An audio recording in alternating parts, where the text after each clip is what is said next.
Bakujukiza gwenna omulwadde ngo n'ebikusumbwa mu bulamu bwo bakulimbye bakufezeefeze bakunyweseza ebintu by'otategeera bakubya amadagala naye nga buli kye bakubira tekirina tekikyusa ku bulamu bwo towanika mukwano gezesa ku banno aba God Heals Herbal Medicine nga bano bagenda kuyambako ku ndwadde ze tusinga okuwa ekitiibwa ze tuteebereza omanyi abantu batukesera nagamba nze no ndwadde yange can you imagine bulwadde nogamba eno ndwadde yange so twagala tukikyuseemu obulwadde obwo omulinga prostate enlargement okufubutuka y'emmeeme aniya asima alusa zize ndwadde ezisinga obutava ku bamimwa gy'abantu nga muliikiriza ndiikirize ekirwadde ng'okiweerera nga bw'otwala omwana ku ssomero nga sukaali okulumwa omugongo joints low sperm count brain tumor fibroid allergies ne syphilis endwadde zineeno twafunye solution nga tuyita mbannaffe aba God Heals Herbal Medicine so osobola obakubirako gwe bakubire kati oba oli luddawo eddagala ligenda kutuukako bakujjanjabe owonooterere then gwamanyi ky'oliwa Katonda n'abakujjanjabe namba esimu eri 0706 zaako 06 otekeko 49 sembya 23 ne ku mutimbagano gwa WhatsApp kweri mikwano gyange abali ebweru w'eggwanga mubeera ne bazadde bammwe nga bali mu Uganda ne babasumbu kati gwe kube namba esimu oweno ku WhatsApp bamusindikire package yonna gyali asigaze kuwa bujulizi olunyiri olufunye olunyiri nno nfunye asome Yokaana 8:5 njagala tulabe nti okuba omusumba kyokka oba okubeera mu kanisa tekikufuula mwana Yokaana 8:5 yes okuba obusumba tekikufuula mwana yes omwana wanjawulo n'omukozi kyanjawulo kiwulira leero omuddu tabeerera mu nnyumba mirembe na mirembe omwana abeerera emirembe n'emirembe ey'Oluganda bwegambye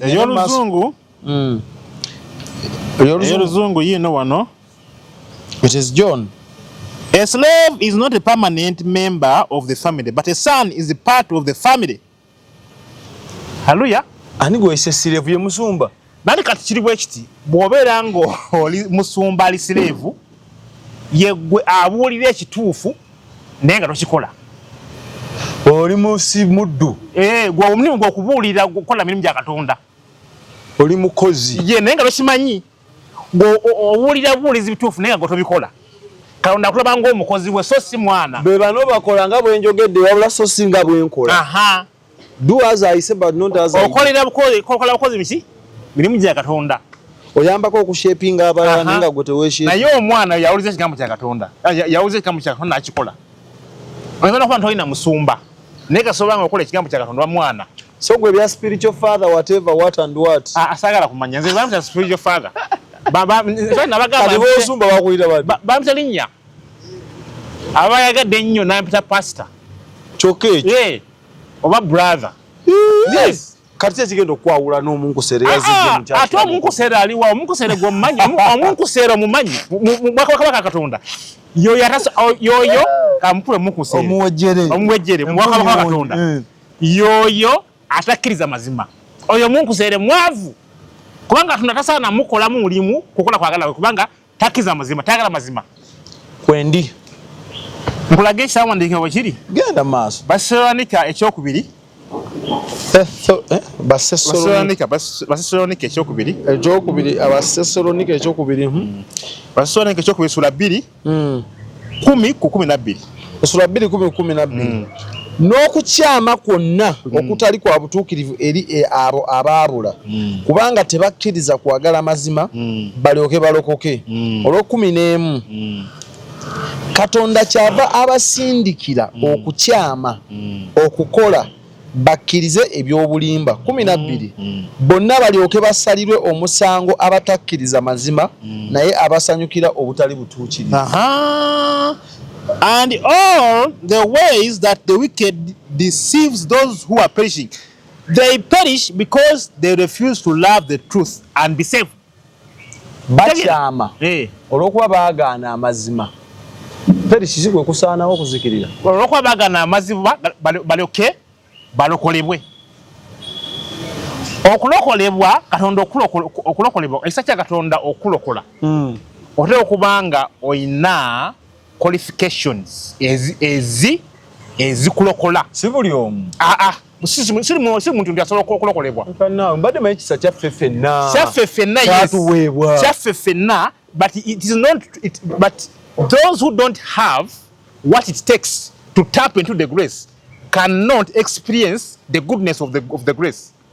Nti abatalina ekyo ekibasobozesa okuloza ku bulungi bw'ekisa tebasobola ekisa bakoleramu tekisobola bakolamu kubanga tebalina ebisaanyizo ebyetaagisa ebisikiriza ekisa okukola mu bulamu kitandikira kubba ekisa kya buli omu kinga bulaba omuntu nti bataddewo essowaani z'emmere buli omu bambalidde essowaani y'emmere ku mukolo kane osanga nga ate ku mukolo kuliko abantu yes emmere gyeri naye nga tebasobola girya kubanga balwadde n'ekisa bwe kiri kiringa bataddewo okusoma nti buli mwana agende mu ssomero asome ne musoma subject yamu yabamu ne basemba webala nye neosobola nosasula muzadde onaso sente zonna zigwayo naye nosemba n'ogwa naye nga basomesa ebya yes kubanga you don't have what it takes to take in oba to tap into awo nkufuna olaba ate kyengamba kyekyo nti some people don't have what it takes to tap into the goodness of God through his grace naye tekyo tekikijaawo nti tekiri awo kiri naye kyobalaba olonyino kyelutegeeza awo kwendikulategeera they perish because they refuse to love the truth and so be saved. For this reason, for this reason, that reason of not being able to love the truth, that reason of not loving the truth, for this reason, God sends them a powerful delusion so that they will believe the lie, and so that all will be condemned who have not believed the truth but have delighted in wickedness. Ekisa kiwekiri naye era osobola okukomekereza ng'ogeze mu Geyeena ng'akoma kwatula naye nga toyagala kukkiriza mazima. Some people they always stop at confession but they don't love the truth, most especially that truth that is against themselves. Soda goina mala ebitayagala bibubulira kitegeera kati wabanga toyagala kumanya amazima go wanga tugagala kitegeeza you don't have the capacity to tap into the grace to save you from that malala. Soda goli mwenzi ebitagala kubulira zinalokoka tayagala kubulira buli kyakola nga kibi buli okyogerako obanga kati obanga tayagala kwagala okw'amazima ngaago esakya Katonda ino nyike rugamba tesobola kujja kuyamba kukyusa kukola kwagala Katonda kusaanira maaso ga Katonda esarisa kukyusa okwatula kyanjawulo n'okukyuka okw'omwana Katonda kyanjawulo. Kati ekyo kyemba ne kugamba simanyi watu atuuse tukyeyo tuvudde wali erimbwa mu church kyemba ne kugamba nti ne ba spiritual father abamu manya ba men of God baddu si baana ba Katonda. Yes nkubulidde enjawulo nange osanga si mwana wa Katonda naye nga alinja si mukozi Katonda kugamba kuva eggulu ojje Kampala okolesho ne soda okole ki shooting ne soda ebyo kwokoma akomaawo kanayinza n'okubulesinga. Yes nakubulesinga namwe ebyo omanyi obugagga omwenyini si buno bugagga tulabako. Yes nasala gamba kati obugagga bwo motoka nyumba ebirawa n'amaaso naye obugagga bwennyini eternal glory in heaven ngagenda kukumbya nga gw'omugabo gwo gwali wano ku nsi kubanga toyagala kwiza mazima agenda onkolere naye nga at the end of it all ogenda mu Geyeena obanga mupakasa akole kagulirawo webale nnyo ebyo byobifulira wano ebyo abaana bebe biri mu ggulu asuulidde naye nga beba abakola ki abaana beba abakola ki ne bakyuka abawulize eri Katonda kale si abakyuka kubanga Katonda yabakyusa naye abo abaagala amazima bw'oyagala amazima Katonda kimwanguira okukyusa okukolamu omulimu nkufuna kye nkugamba. Kakati nga tukivuddeko obula ntwogera ku zino negative pride twade ku negative pride kandi gwe n'oŋŋamba mbu abasumba basobola okubeera naye ne negative pride n'omusumba asobola tebagamba n'amalala nekugamba ensonga nti omuntu asumba asobola okubeera musumba naye nga toli mwana oli mukozi bukozi. Yes kakati ezo mbadde kwa example mbadde kwa example ez'abantu amalala engeri gye babeeramu n'amalala gano aga negative gano amala g'obusirusiru. Njagala someko mu Proverbs engero za Sulemani. Engero za Sulemani, Proverbs 3:34. Proverbs 3:34. Ngero 3:34. Mazima anyooma abamunyomi. Yes. Naye awa abeetowaza ekisa. Yes, 3:34. Anyooma abanyomi. Olunyino olukulu nnyo. Mazima anyooma abanyomi. Yes, ani anyooma nkamafu Yesu Kristo Katonda yennyini. Yes. He mocks proud mockers, but he shows favor to the humble and oppressed. Okitegera oba muntu mukakamu wadde olina ssente wadde oli musajja amanyi musajja Katonda oba wadde obulira enjiri wadde oli soda nga omusajja amanyikiddwa ku expo naye ng'oli mukakamu Katonda abeera wamu naawe andaga ekisa. Naye kasita obanga gw'olowooza nti oli wa kitalo Katonda naye ng'abigijjamu enta ng'akuleka ekitalo kikole ki kikuyambe n'olunyi kyerutegeeza luno kati bw'olaba obanga oli musirusiru ng'ono obusirusiru buno pride, stupid pride or negative pride, even if it's positive pride. Nti kale olina kyokoze ekitegereka n'owaganyala oba n'ovimba nakyo Katonda tikimufanyisa abijjamu enta nga n'abasenezo gye ziyinza okutuusa. Okitegeera era twasomye Proverbs 22:4. Ngero 22:8. Proverbs obugagga n'ekitiibwa n'obulamu y'empeera ey'okwetowazanga n'okutya Mukama. Yes. The reward for humility and fear of the Lord is riches, honor and life. Hallelujah. Naye nga eno above all the riches in heaven. Ngambye Katonda kuba mabega kondi Katonda ayinza okuwa obugagga bw'oku nsi naye obw'omuggulu n'abukumma. Bwe empeera yo yali wano. Yali wano kubanga oli mukozi w'obukozi. Oli mu kyumba. Waliwo story ntwagala someke ya Naamani njagala olabe amala kigayinza okulemesa n'omuntu. Okyali badde atwako na kimwe kimulemesa. So neri muntu abasinga tugimanyi njagala tusombe na Second Kings ekyokubiri. Second Kings 5:10-14. Bassekabaka ekyokubiri 5 olw'okumi. Elisa n'amutumira omubaka ng'ayogera nti genda onaabe mu Yoludaani emirundi 7. Kale omubiri gwo gulidda gy'oli naawe oliba mulongoofu. Olw'okumi naye Naamani n'asunguwala ne yeddirayo n'ayogera nti laba mbadde ngamba nti taaleme kufuluma gye ndi n'ayimirira n'asaba erinnya lya Mukama Katonda we n'ayisaayisa engalo awali ekifo n'awonya omugenge.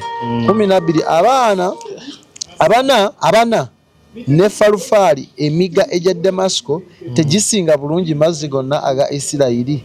Siyinza kunaaba omwo ne mba mulongoofu.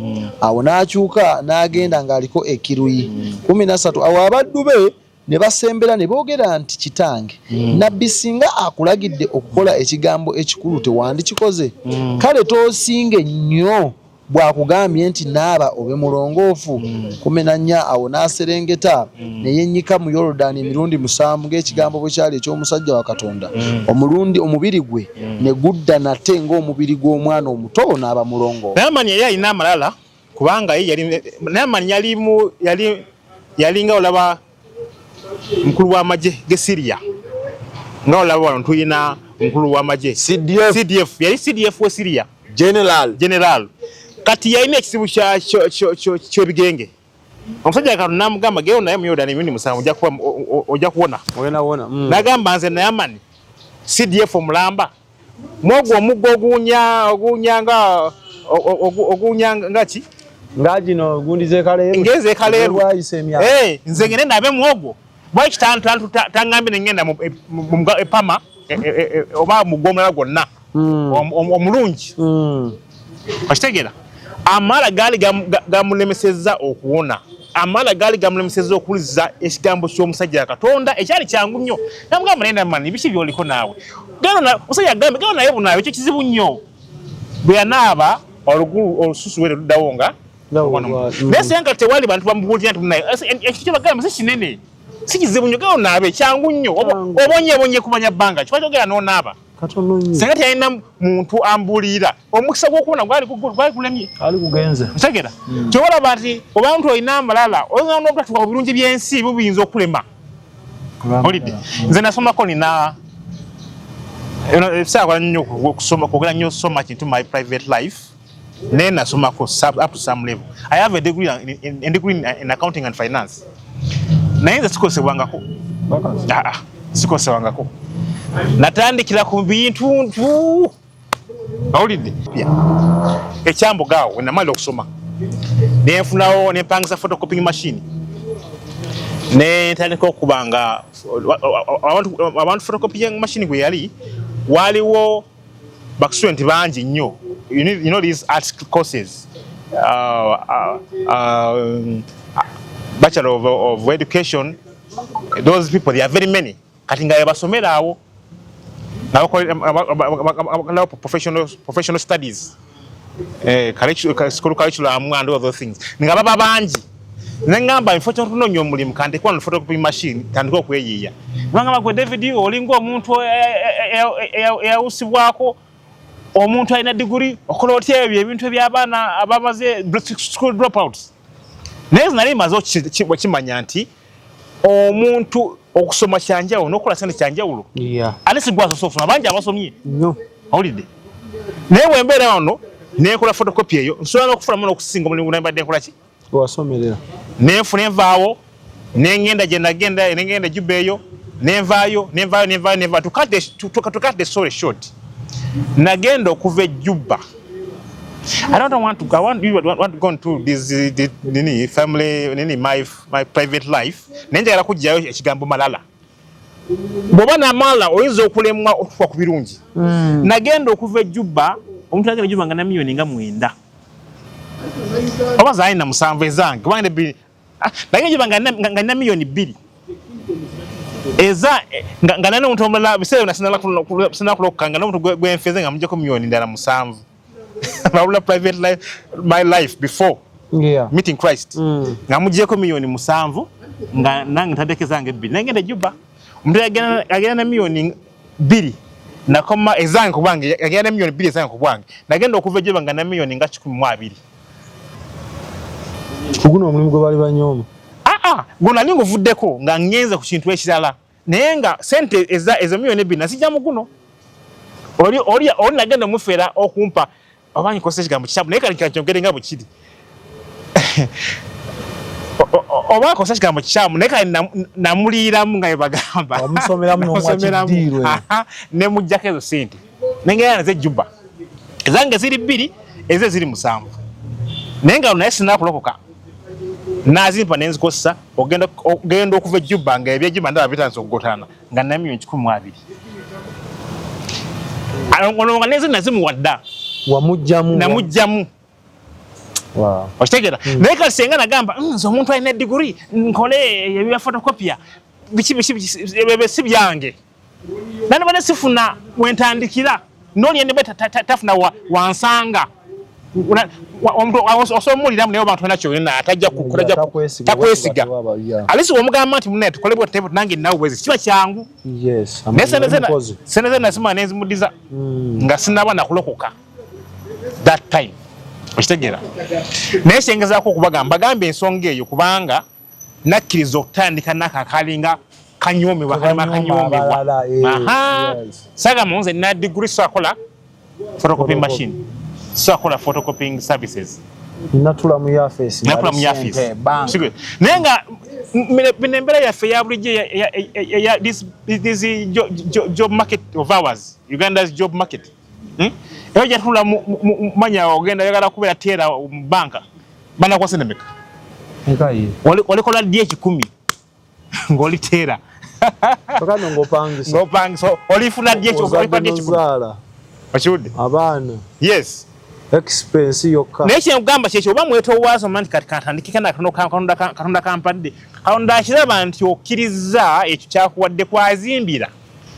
Okitegera? Wow. Naye abantu abamu Katonda ampe emmotoka ennene. Katonda asiba amanya Katonda amuwe ploti 15. Asiba Katonda Katonda akosikanga. Amuwe emmotoka ennene empenkole. Naye Katonda ayinza okugenda wayagala otandikire. Ogende step. Mpola. Naye ogamba anedda nze awo si wange. Wala kufirwa mukisa. Kanene amani kino kyagala omuntu kwako. Yeta naba munga mu nyango gwe kalerwe. Era meddo okuwona. I don't go much into my life. Nenjagadde okubawa ekifaananyi.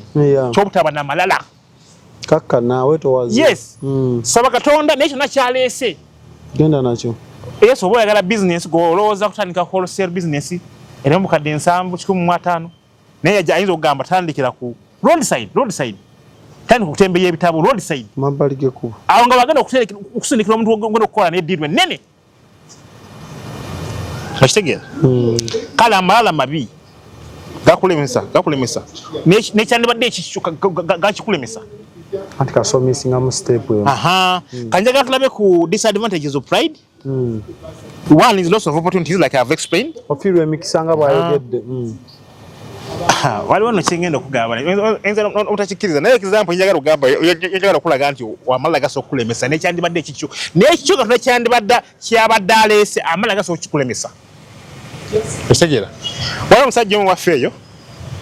Era yali headmaster oyo. Yakola bulungi nnyo emulimu ogw'obwa headmaster. Mukama we n'asiima. N'amugamba kakati kyengenda okukola. N'agamba omu ku basajja be, mukama we agamba omu ku basajja be nti omusajja wange ono headmaster abadde nga akola omulimu mulungi naye ndaba tavaamu talina kyekoledde. Genda onnoonyezeeyo ennyumba eri wakati wa miliyoni nga 10 ne 12 byali bisale bya mabega biri ng'esatu miliyoni 12 zabanga sente nnyingi. Awulidde? Eri mu sente miliyoni nga 10 ne 12 ezo ensobola tumugulya ennyumba. Kati ono gwe yatuma nabbirako ku headmaster n'amugamba mukama waffe atugambye kulonyiza ennyumba bweti ne bweti. Ne baginoonya. Ennyumba gye baalaba eya miliyoni 12 mukama we sente zategese okumuwa ye teyagisiima. Kale yali abulako plaster n'ebintu ebitonotono naye nga nnyumba nnene ate eri wagazi. N'agamba ono eyamubbirako nti ayo sigisiimye tunoonyeyo endala gye baafuna yali miliyoni 18.2. Kati n'amugamba genda omugamba twafunye eno 18.2. Kati mukama waabwe n'amugamba munnaye eyo mpozi tulindemu. Okitegera? Ne balinda paka omusajja atuuka kufa nga balinda. Okiwulidde? Kuba n'ekitono kya nnyumba teyakifuna. N'ekintu kya nnyumba teyakifuna. Era ennyumba sigamba nti yalimbiira kuba nti yali ng'ennyumba kale yali tewedde. Naye gwe atalina etawedde erimu amadirisa, enzigi, nkube plaster, si nsiige, just ekyo. Eboso byemaliriza. Bulungi nnyo. Tolina ky'olina naye nga ekyo kiba kikyo. Okiwulidde? Era sola omuntu ayinza okugamba naye osavuwaza nedda. Nandibadde mbagamba ebisingakawo naye sijja byogera. Yes. Ono gwenjogerako muntu waffe wa muntu wange. Naye kati yawumula. Oba mala yagenenya wate yagenenya gantwala mu kuzikirira. Agafiiriza. Yes. Gamufuriza ekyali ekikye. Wow. Yes. Naye nga omuntu abayaza kino azalo gamba ali asavuwaza tebone tusavuwaza. Yakyo obula Katonda yese topic eno okusensera amalala okulaga amalala obuzibu bwago. Ekitegeera. Reject, it can cause reject. Omuntu nobanga omuntu abantu bakwesamba ogaanibwa kubanga olina amalala. Naye ate nga tiyagamba. Bakwewala bwewazi kubanga oyo omuntu alina amalala, omuntu amalala. Wakimanyi nti waliwo omuntu gwenza ogamba ani anankolo oyinza wakona omulimu gwagala okukola. Nono nyamu ani agenda okunkola naye gundi alina amalala. Ono naamani yali anatera okufiirwa omukisa gw'okuwona. Definitely. Nange senga nagaana ne ngamba akakalimu tikanjamu nasoma nnyo ebitabo byange saakatandikirako opportunity era yogende Juba jeno kama jampiro mukisa yani badde gana kubanga era omuntu gwe twakwatagana yasanga ku mulimu ogwo ogwa wansi omuntu gwanzo okunyoma ne muliramu naku nekyabi tukwatagana yasanga nnake nina kakati the other issue the other disadvantage of pride anja kwongera ku loss of opportunity anja kwongera ku nti abantu abamu tuli baavu kubanga tulina amalala ekyo kikola sorry tunyoma emirimu kikola banda babati nze omuntu yasoma nze omuntu aina atamo nze omuntu w'ekirevu kyange abantu abamu ekirevu kimu n'amalala abantu bafu ekirevu obulevu yashwalanga bugagga My goodness. abashala abamuntu kwanga ina kabina kanene Nyashi. murasa akufumbira musajja afaana bwati omanyi katonda yesu bagwala eso agenda mu blessing gye bujja Yes. awulidde Figure eno yonna bwetyo. kyongamba abantu amala bunafu wa bwongo kubanga ekyo gamba nonze ekirevu bugagga Mu bintu byonna oba nti omuntu alina olubuto lunene abuyita bugagga kafuli yayimba n'agamba nti bokugejja bagiyita diguri nze leero nze bandaba obutono manya nenkunamya ejerega bokugejja bakiyita diguri abambaloza ogunene sente kale amala mabiri God resists the proud ekitumazo kiraba how to avoid proud understanding that in everything you do it is God doing it through you in order to glorify his name. You don't have to be proud. Ngwate tutangiramu amalala kizuule nti buli kyokola oba buli kyofuna Katonda akikola okuyita muggwe okusokulumya obuki okusobola okumugulumiza si gwe yengeji wetangira kati wogwo ino kyejja kizuule buzuuzi nti buli ky'o kya Katonda. When you lay a helping hand, you should understand that you are helping yourself by doing the will of God. Buli lwoyamba Yes. kitegeere nti oyamba gwe kennyini Yes. ng'okola ekigendererwa kya Katonda Osobola ofuna obugagga bw'omugulu kitegeera empeera yo kati bw'oba ng'omuntu gwewaka omuntu gw'oyambe togamba bunooza aba nayamba nnyo weeyamba gwe weeyamba okola twagala Katonda asobola okukuwa byakusuubiza. nice So totulekanira mu bwatuyamba. nayamba abeeki There's no need to make noise. Hallelujah. Matthew 25:34 34 abagala okusoma Matthew 25:34 to 40. I don't want to go far. We are limited by time. But that is the point. Oyamba gwe weeyamba. Katolina go lekera tokisukkulumya lekera okulekanira mbu wayamba nnyo. Don't expect to be rewarded for doing good. Tosuubira kusiimibwa olokola ekirungi. Yes, Katonda tuyambe n'abo abatuwalana enemies. Omuntu muyambe naye bakuyambye wera wata kuyambye tojifula mpalana. Yes. Kitegeera. Waliwo story ya Nabo and David. So eno mpaavu muko tuyinza obutagisoma mwami soda ngambe budde wange bweddeyo naye waliwo omusajja omu yayitibwanga Naamani mu biseera byedda banagala tusobola nomujalisoma mu 1 Samuel 25 from first verse 34 Samuel ekisooka eyimu scripture eyo waliwo omusajja omutya Nabo yali mugagga kati lumu ng'asindika abasajja be mu eyo mu nje musiko okuliisa ensolo ze. David yali mu ntalo ze ne Saulo n'asanga abasajja nga bayisa ensolo oba endiga za Naamani n'abakuma bulungi n'ensolo n'azikuuma teyazibajjaako manya abasirikale nga bali mu lutalo basobola okukola kyonna basobola okujjako ebyo nabyo ne babirya naye ye David abasajja abo teyabayisa bulungi n'akuma ensolo zaabwe ne baddayo bulungi kati n'aweeza obubaka Naamani n'amugamba abasajja b'olujuzi wano twabayamba naye nange n'abasajja bange balina enjala bayamba bakole ki obawe ekyokulya n'agamba gwe Dawudi gwani manyi ono omwana wani ono Dawudi bano bantu ki besimanya gye baava ba Dawudi bebaani tebumbuulira ba Dawudi kyamwisa bubi n'agamba enkya by this time if there is any man left in Naboth's house let God curse me.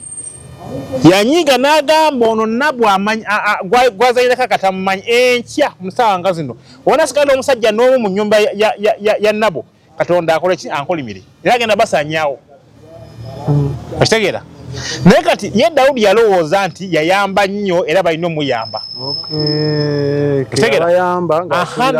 yasobola okubayamba kati kale story short mukyala wa Nnabu yajja n'amwegayirira n'abivaako naye kyeyingiza kugamba bw'oyamba tosobola kuyamba tukoza n'ensobi tokola malala nayamba nnyo atanyamba ojja funa malala kubanga si oyamba kubanga weeyamba wekka Pray to God help you be sober minded. Saba Katonda akuyamba obwongo obeerenga busaza. Kubanga osoko kwa bulandi wanonsobya gano mayala. Oshegera obanga have sober minded, spiritually sober minded, a spiritually sober minded person can easily discern when he's about to slip into pride. When pride is about to take over. Ategera mangu nakola ki? Naterera. Otegera. Ndowooza tujja kukoma wano. Weewaawo. Twebaza Katonda. Era abasobola otuwuliza era abasobola okuwangaya naffe mu programu eno bakuntandikwa. Twebaza Katonda olw'obudde bwammwe. Era nsuubira nti abo abakkiriza amazima essomo ly'olunaku balifunyemu. Abo abalowooza nti bano nabo oba baavuddewa abayogera ebitakwatagana. Kati nze nfunye ssente zange ne kweragamuuko. Okweraga ekitiibwa n'etteeno binakudda eri Katonda so siggwe. Tweyanziza nnyo Musumba bannaye yeetisse obubaka okuva mu mambuka ga Uganda n'abutuyita no masekati kuba tushutingidde ku Ubuntu Hotel Sanga Lugala Masana pasobola bakubirako ng'obeetaaze mu byensulo ebyokulya ebyokunywa masaji ne sawuna enamba za bolusi tuziteekawo wansi so obubaka bw'oba olina ky'ofunyemu kindly share ne munnooka muweeko tobadde ku namba leero nga tuwunzika abatuulizira abatulaba ng'amannya nagagambye dda Musumba David nze saa kumita man of God kubanga simanyi omali na man of God kubanga man of God yani badde omuntu atukidde mu buli kintu man of God naye kati nze simanyi oba natuukirira mu buli kintu kwegamba nze omulimu gwange kuwulira kigambo kya Katonda n'ogezaako kikola nga Katonda ye mubeezi wange beebaza nnyo essimu yange eri 0771 771 27 02 02 39 ffe tulina kikyatugamba weebale nnyo nze nkwebaza budde bwo buwerekereza n'otulaba bakama baffe abalanga naffe ennamba muzikubeko tetukwetera muntu nga tetumwesiga so buli gwe tulanga naye kuviira wanajjanjaba abantu essomero lya Cambridge Alpha Media Production bonna bakubireko saavisi zaabwe ziba nnungi baba Export TV to the world.